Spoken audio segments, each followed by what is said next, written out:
Let me ask you something. When was the last time you actually searched on Netflix? You probably didn't. It already knew what you wanted. Now, here's the uncomfortable question for retailers. If customers expect that level of anticipation everywhere else online, why is pricing still so reactive? Today, we're unpacking how the so-called Netflix effect is quietly reshaping retail pricing and why most pricing teams are still playing catch-up. Welcome back to Retail Pricing Unlocked, the podcast, where we break down what's really happening behind the numbers in modern retail. Today's episode is about expectation. Not price wars, not discounts, but how platforms like Netflix have completely rewired what customers expect, including from pricing. And to help us get under the skin of this, we have a consultant from InsideTrack who, well, spends his days helping retailers close this exact gap. For years, I think we all assumed that retailers just compete with other retailers. But that benchmark, it's just gone, hasn't it? The new standard is every intuitive platform we use daily: Netflix, Spotify, Amazon. That's the real competitive field now. It absolutely is. We often call it a kind of behavioral reset, this whole Netflix effect. It's not just about a few clicks anymore, for convenience. It's a really deep, conditioned expectation that the platform just knows you. And this has already changed UX, it's changed content strategy. But pricing is the big one. It's the ultimate signal, and it's where the vast majority of retailers are still lagging behind. They're playing catch-up because their customers now expect anticipation, not just a reaction to everything they do online. Okay, so let's unpack that a bit. What's the core mechanism here? How did these streaming platforms actually manage to rewire our brains when it comes to what we expect from a website? Well, the brilliant thing they did was demonstrate real-time relevance and anticipation, but at a huge scale. I mean, think about it. When you log into Netflix, you don't get a grid of 10,000 films in a search bar. You're immediately shown maybe 5, 6 highly relevant titles. And the platform's already done the maths. It's calculated the probability you'll watch one of them. They simplified choice, they delivered context, and they made relevance automatic. And that right there is the core shift. Modern consumers now just assume that any platform they use will understand the context and simplify the decision for them. I see. So if we apply that to e-commerce, it means the anticipation has to go way beyond just recommending a product I might like. It has to hit the price, too. That's the subtlety that gets missed so often. This predictive expectation, it flows directly into pricing. Customers are subconsciously asking 3 things. When do prices change? Why are they different? And how do they reflect what's actually happening? Stock levels, demand, what competitors are doing. Right. So if your pricing feels static, or even worse, if it feels badly timed, if it's obvious you've missed a big market shift, you start to break that trust. And that happens even if your price is technically the lowest on that day. The context matters more than the number. This is where it gets really interesting for me, because it speaks to a complete collapse of our tolerance for anything that feels, well, clunky or inconsistent. We know from all the research that users abandon baskets faster than ever. That hesitation often comes from inconsistency. But wait, if we're moving towards this dynamic world where prices change all the time, isn't that a massive cause of friction in itself? Shoppers thinking they're being taken for a ride. That's a really subtle but a crucial distinction. The friction doesn't come from the price changing. The friction comes from the price not making sense in the context of everything else. Okay. So if I'm looking at a product that's in high demand, it's low in stock everywhere, I kind of expect the price to reflect that. It makes sense. But if I see a luxury item, low stock, and the price is weirdly low or it's bouncing up and down with no clear logic, that's when I hesitate. I see. Pricing that doesn't align with the market reality, that creates this negative cognitive friction, it just creates doubt. The customer starts thinking, is this a mistake? Should I wait? Is there something wrong with it? And that doubt kills conversion much faster than a slightly higher price ever would. So we're really moving past the old idea of customers as these rational actors, looking at spreadsheets of prices. They're interpreting price as a message, aren't they? A signal about the retailer themselves. Absolutely. Pricing is now a signal. It's not analyzed rationally. It's interpreted emotionally. Customers are inferring meaning from every decision, every sudden drop, every missed opportunity. So what are the signals they're looking for? What are the big red flags? The biggest ones are all about coherence and stability. They read signals from sudden, inexplicable discounts that just look like panic. Well, it's desperation. Exactly. From price volatility that feels chaotic and aggressive. From a big mismatch between low availability and a low price, which just suggests the retailer doesn't know what their own stock is worth. And crucially, inconsistencies across different channels. If the price on your website is wildly different from your price on a big marketplace, the customer doesn't think, great, a bargain. No. They think, why can't I trust this retailer to be coherent? So pricing has become this fundamental layer of communication. It signals competence. It's not just a lever to pull for revenue. If we go back to the Netflix model, its whole success is built on removing that decision fatigue. By anticipating, it narrows the options for you. But poor retail pricing, from what you're saying, it does the exact opposite. It creates this huge choice paralysis. It does the opposite, and it's just destructive to the margin. Where anticipation simplifies, core pricing creates doubt. Ill-timed discounting creates that doubt. If they cut it by 10% today, should I wait 3 days for 20%? A delayed reaction to a market shift feels careless.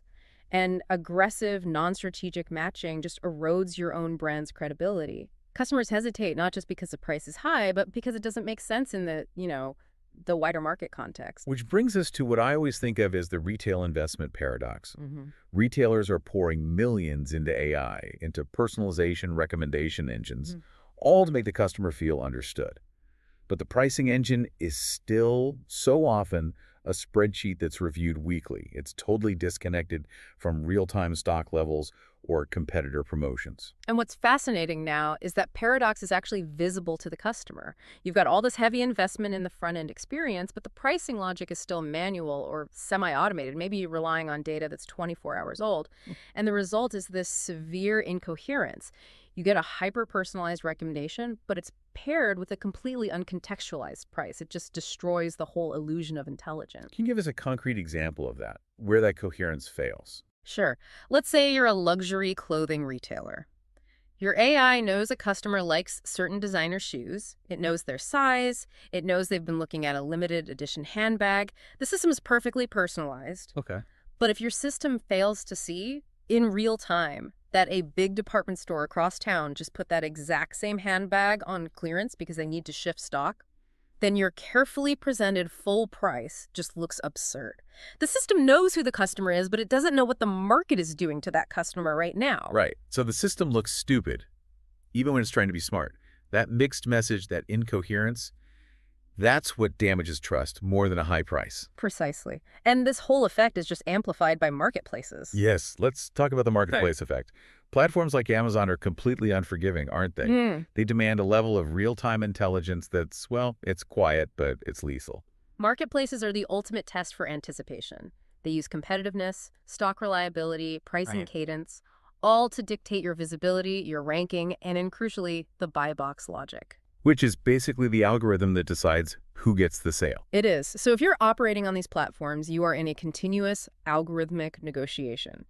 Retailers who don't see that full market picture, who don't know why competitor B just changed their price 2 minutes ago, or whether they have 5 units or 5,000, they're just optimizing blindly. And then they wonder why their sales performance stalls when really they've just lost visibility because their pricing looked reactive or poorly informed to the platform's algorithm. Okay, so we've established the problem. The benchmark isn't just matching prices anymore. It's about anticipating these market shifts. So what does this look like for the successful retailers? What are the leaders doing differently? They can't just be discounting more. No, absolutely not. The leading retailers get that constant reacting, trying to win every single price war is just a path to destroying your margin. Their whole approach, it mirrors that streaming platform mantra.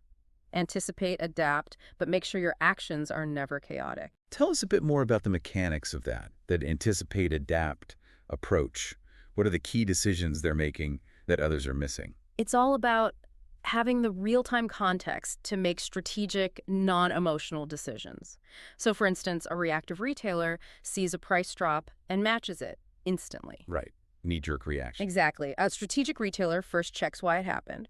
Is their competitor low on stock? Are they constrained somehow? If they are, the strategic retailer will often hold their price. They protect their margin because they anticipate that competitor will be forced to raise their price or delist very soon. So anticipation actually gives you the confidence to protect your margin when everyone else is panicking. It does. And conversely, it lets them seize opportunities. If they see broad market demand spiking for something and a competitor is constrained, they have the confidence to strategically raise the price. because they know the market can bear it. They're being selective. They align their pricing with genuine demand signals, not just market noise. And crucially, they automate the execution, the tactical repricing, but they keep strategic control over the why and the when. They're using data to validate their own intelligence. Which shifts the whole game from just price matching to genuine strategic margin protection, a much healthier model. It is. And at the end of the day, that defines the practical gap we at InsightTrack see all the time. It's not a lack of effort from pricing teams. They're working incredibly hard. It's a lack of real-time context, that visibility into competitor stock, marketplace ranks, demand shifts that prevents anticipation. Without the full story, they're just forced into a constant cycle of reaction. So if we pull all this together, the new reality is that the core question isn't just, are we cheaper than competitor X anymore? It's about really understanding the market and reinforcing that customer confidence through coherent pricing. That is the critical mindset change. We always encourage pricing leaders to stop focusing just on the immediate match and start demanding foresight. The real questions now are, do we understand why the market looks like this right now? Are we just reacting, or are we actively anticipating the market's next move? Are our prices reinforcing confidence, or are they causing that fatal hesitation at the checkout? And are we moving at the speed customers now expect by default because they already assume you can? That last point is so powerful. The customer just assumes you have Netflix-level intelligence. You have to meet that bar, or you just look careless. Okay, so let's do a quick reality check for those of you listening. Leading pricing or commercial strategy, ask yourself these questions, because if any answer is uncertain, you know where your visibility problem is. If a key competitor drops a price briefly, do you know why? Was it a clearance, low stock, a new strategy, or do you just match? If a rival goes out of stock, do you protect your margin and hold steady, knowing your product's value has just increased? Or do you just give that margin away? If promo pressure spikes midweek, do you see it live and adapt, or do you find out about it in next week's review meeting? And finally, if leadership asks, why did we change this price? And can you answer clearly with real-time market data? Or is the answer just, well, because competitor X did something? If any of those answers involve a bit of a guess, the core challenge is visibility. If this episode has struck a chord and pricing still feels more reactive than strategic, there's a clear next step. You can explore real examples of competitive price monitoring UK retailers are using at insighttrack.com. Or if you want to talk through your specific setup, you could book a consultation directly. No pressure, just clarity. Final thought before we wrap. Netflix didn't just improve entertainment, it reset expectations. Retailers who align pricing with real-time market reality don't just win on price, they win on confidence. Thanks for listening to Retail Pricing Unlocked. If you found this useful, follow, share, or drop a comment. It genuinely helps others find the show.